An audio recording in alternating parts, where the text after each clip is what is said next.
Assalamu alaikum warahmatullahi wabarakatuh. Sahihi, Mwenyezi Mungu ametujalia tuko katika mji wa Mchoni, na hapa Mchoni tuko na ndugu zetu karibu wengi sana. Tumekwenda kuwatembelea kwenye majumba yao, na tulipouata huu mji tuliata vijumba viwili vitatu tu kitambo, lakini sasa hivi mashallah umekuwa mji mzima. Hata namuona ndugu yangu Hassan Abdi Fumo yuko hapa Mchoni vile vile, na yuko kwenye nyumba yake mashallah, duka lake ameendelea vizuri. Mwenyezi Mungu ambarikie, na kama mnavyoona yeye ndiye mwenyeji hapa. Sasa aweza kutuelezea pengine ni maendeleo gani ambayo kwamba yako hapa, ni mipangilio gani iliyoko, tuweze kujua na sisi mashallah. Tunaona mji umependeza sana. Naam, Sheikh Hassan, asalamu alaykum.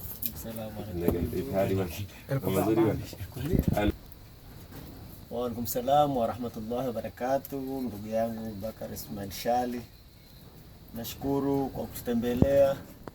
Nimefurahi kweli, miaka mingi mashughuli ya dunia tupambana hata kwa simu, hata ile kuonana kutembeleana, hata hizi simu kufikisha mambo pesho ndakuva hatuna mawasiliano, lakini furaha kubwa, nashukuru alhamdulillah.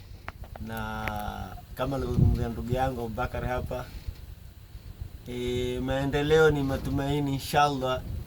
Kubuni humui isi ni veneve kwa mababu wetu na ni vageni vile vile, sababu achukue kuishi hapa, isi ndio awali yetu kuishi na tuyajenga pia ni banda kuidhibilia kuangalia maisha.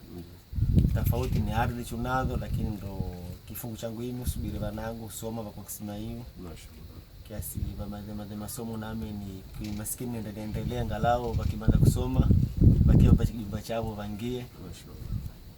Ni yangu mkisema hivi makazi yangu inshallah, kisema hiyo nitaveseka kwa ajili ya kumaliza masomo inshallah tu.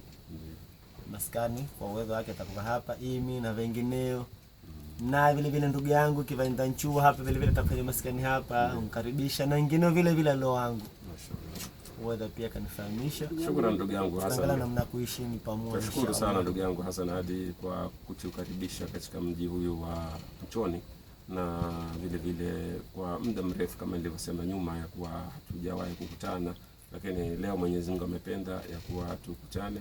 Kama wanavyosema Waswahili, milima na milima haikutani, lakini wanadamu wakiwa hai lazima wanakutana. Kwa hivyo nawatakia kila la kheri inshallah. Assalamu alaykum wa rahmatullahi